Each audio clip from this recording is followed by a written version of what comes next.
Je, unajua kuwa mabingwa wa AFCON mwaka 2025 huenda asijulikane mpaka mwaka 2027?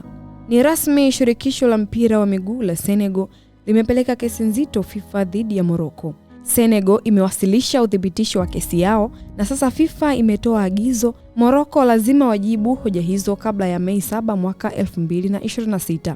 Kesi hii inahusu mambo mazito ya kanuni ambapo Senegal inadai haki yao ilikopwa. Ingawa maelezo ya ndani ya kesi yamebaki kuwa siri ya kisheria kwa sasa, uzito wake unathibitishwa na muda wa hukumu. FIFA imebainisha kuwa hukumu ya kesi hii haitachukua siku 2, inatarajiwa kuchukua kati ya miezi 9 hadi 12. Hii inamaanisha kuwa hata mashindano ya AFCON yatachezwa, mshindi halali anaweza kutangazwa baada ya kombe la dunia la mwaka 2026 kukamilika au mapema mwaka 2027. Hali hii inaiweka CAF kwenye wakati mgumu.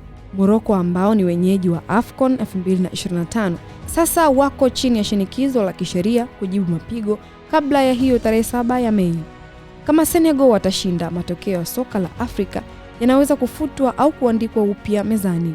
Je, unahisi Senegal au Morocco wana hoja ya msingi au ni mbinu tu za kupunguza kasi za wenzao? Na je, ni sawa kwa bingwa wa Afrika kusubiriwa kwa mwaka mzima mezani?